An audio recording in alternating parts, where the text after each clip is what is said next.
All right, welcome to the 2026 SEC Baseball Tournament Game 11 post-game press conference. We're joined by the Texas Longhorns, represented by head coach Jim Schlossnagle, along with all SEC catcher Carson Tenney and pitcher Luke Harrison. In a moment, Coach will give an opening statement, then we'll take questions directed to the players only, please. Emma Claire and Jalen will be passing wireless microphones, so please wait for the microphone before asking your question. Coach? First of all, congratulations to Arkansas. They played awesome. They beat us in every possible phase of the game. I hope Hunter Dietz is all right. He's a great pitcher, and I wish him well. Beyond that, we just got off to a rough start. I thought Cody did a nice job of throwing strikes, but they obviously beat him up, especially with 2 strikes. And then the rest of the game, we just got smothered up by their pitching, specifically Gackle. He's always pitched well against us. Was a part of recruiting him at my previous institution and know how good he is. So I thought the guys that pitched after Cody did a nice job for the most part. We got the work we needed to get, but this certainly doesn't taste very good right now. And I can promise you, anybody on that bus, this doesn't taste well. So we need to play better next week. All right, if there are questions for the players, please raise your hand. We're going to start in the back right. Guys, just a quick question. Yesterday, Alabama was run ruled by Florida. Is there an advantage, disadvantage from your perspective from getting the whole week off to playing today on Friday, having to wait? Would you rather have a game yesterday to kind of get the jitters out, or is there an advantage, disadvantage to that? I think it's whatever you make it. I think, the right kind of players just like to show up and play baseball any day, and I think that's what we got, and we didn't play our best baseball today. All right, in the center of the room on the second row. What are your thoughts about coming out of the bullpen today, and how might that prepare you for a possible scenario like that in the tournament? Yeah, I was fired up to get to pitch this weekend, in any kind of role, and it was good to be down there with the fellas in the bullpen and come out there and do something I haven't done in a little bit, which is coming out of the bullpen and pitch. And I think it's just a good reminder that the game doesn't change. Just got to go do me, and the rest will take care of itself. Next for the players. In the front row on the right. Yeah, hey Carson, what did you see from Gabe Gackle that made him so effective against your lineup? Yeah, no, he had his A game today. He brought his stuff, threw a lot of strikes, and we didn't put good swings on the baseball. I think that he came ready to play, and our hitters weren't as successful as we had hoped and wanted to be. On the left side, second row. Yeah, Carson, just kind of building off of that. I mean, what did you see from the lineup? You mentioned not very good swings, but I guess what did you see that made those swings not very good in your eyes? I think that they honestly they came more ready to play than us. They came out firing on all cylinders, and you saw that active on the first inning or during the first inning. I think that I don't think it was a lack of excitement or a lack of competitiveness. I think that it was just one of those days where we didn't show up ready to play. More for the players. On the left side, third row.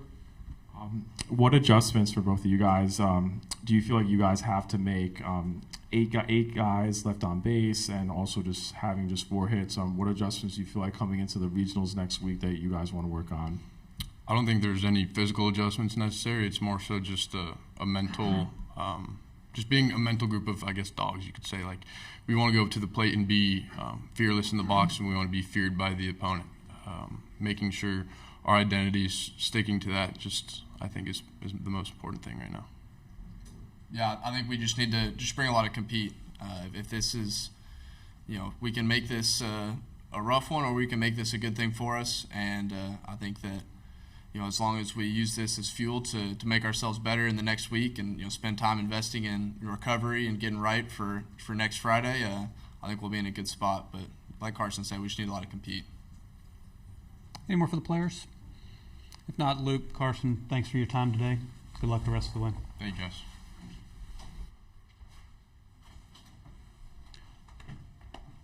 All right, if there are questions for Coach, please raise your hand. Wait for the microphone. We'll start in the back right. Coach, similar question for the guys, for the guys there. Advantage, disadvantage to having to wait to play to Friday, and also the guys mentioned kind of the mentality heading into next week. What is your message to your team not to let this loss turn into a disappointing loss when you host a regional next week? Yeah, I would say that we have to, if we're going to see this as an advantage because we played awesome in a regular season, then we need to make the most of the advantage. Like, we can't if this is supposed to be an advantage, which I don't ever see how losing's an advantage, that doesn't taste good to me. But we need to make the most of it. So just what one of those guys said, how we prepare between now and then is going to define the rest of our season. From this point forward, you lose 2 ball games, it's over. At least in the same weekend. So that'll be relayed to them. They know that. I don't like exhibition games. I don't feel like this was one, but it certainly tastes like that right now, and I don't like that at all. In the second row, right in the center. Jim, you kind of hinted at it earlier this week, but was the plan with Luke and Dylan just to get them some work or get them prepped for a possible relief role in the postseason? Both. Get them both work on this particular day, so they're both ready to pitch next Friday if we choose to pitch one of the two next Friday. So we wanted to get them work. We wanted that to be out of the bullpen in case, whoever pitches next Friday, if one of those two guys pitch on Friday and we need them Monday night in a loser's bracket, winner take all game, then at least they've been out of the bullpen this year.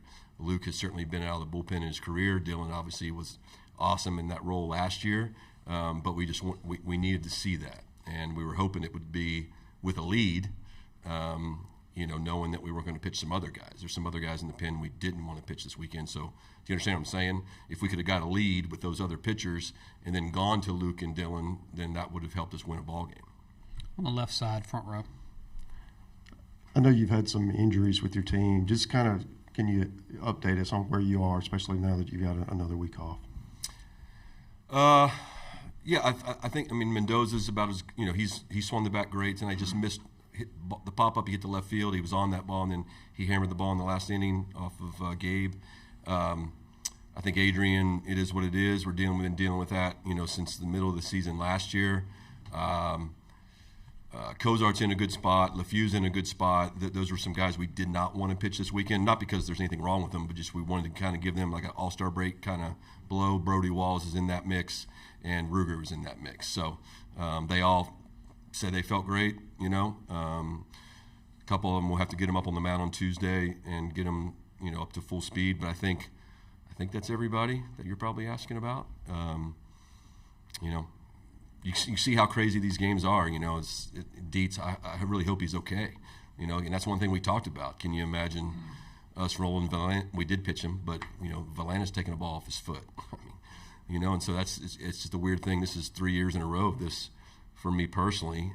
Or last year at A&M, we were in a great spot. We felt like going into the conference tournament, and we did the deal to pitch off and then get Prager and Lampkin and those guys some work, and we lost. I think we lost 2 games.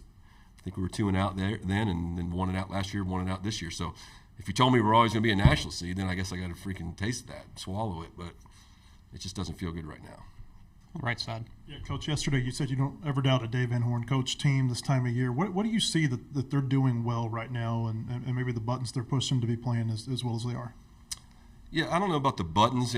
Coach, he's obviously one of the greatest game managers that we've ever seen in college baseball, and he's got great assistant coaches, but I think they're pitching it really well.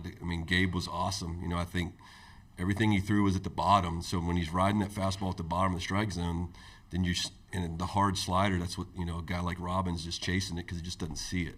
But I know I don't know if they're getting their Aloy back or not, but just a physical team that knows how to win, and especially, if they get to play at home, look out.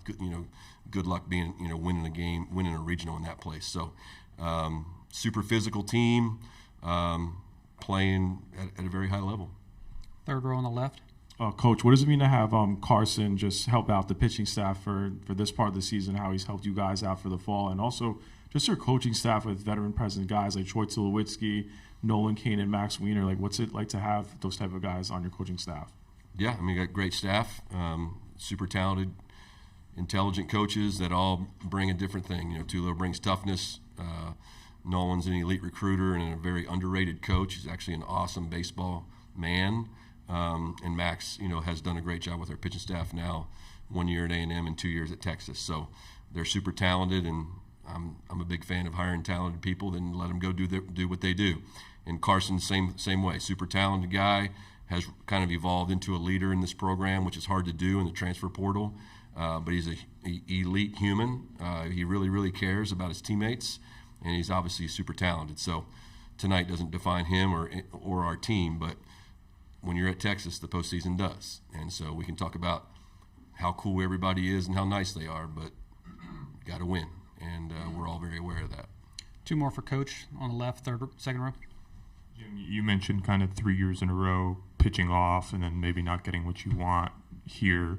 Is that something that you can see yourself reevaluating, or is that just going to be what it is when you're a national seed and you come here? I think it's a good question, Dave, because you see other teams doing it differently, and so I think it's just relative to your particular team. You know, what do you feel? What do you know? And I've also been a part of other teams where, you know, in the old days you knew you were hosting. I mean, at TCU, and they used to name the host before the conference tournaments. And I've been a part of a team at Tulane and a team at TCU that won the conference tournament through the losers bracket, right? That's crazy in these days, but it's just it's so fragile. It's so much more competitive now. So many good teams. You know, if you told me I got to lose a game to keep Aiden Robbins, I was for sure going to have Aiden Robbins healthy next weekend. Well, then you got to do that, you know. And not that we tried to lose, but you just got to massage it different ways, I guess. And if everybody's feeling awesome, super awesome on the mound, then maybe we run them out there for 70, 80 pitches. But, you know, at A&M it worked out. We played the national title. You know, Prager and those guys got a little bit of a break. Last year we had to do it because Spencer was hurt. And certainly we're only going to advance if Valanis and Luke and the first 5 or 6 pitchers pitch great. So it certainly can be argued the other direction. There's no doubt about it. But so far for this particular season, that's what we chose to do. All right, last one on the right. Yeah, you talked about Gackle a couple of times, but Eves came in and got him out of that bases loaded in the bottom of the first, pitched a couple more innings. What did you think about what he did well? Yeah, I mean, once he found his breaking ball, he was really good. He's super competitive. Just threw a ton of strikes. You know the Kojal, is that how you say it? Mm-hmm. Kojal's his other homer really, you know, gave him some space to breathe a little bit and fill up the strike zone. And, you know, it was just a real bad night for us offensively, which doesn't take away anything from their pitching. Their pitches were great. But he did a nice job, and then Gabe certainly carried him on through. Thanks for your time today, Coach. Good luck. Okay, take care.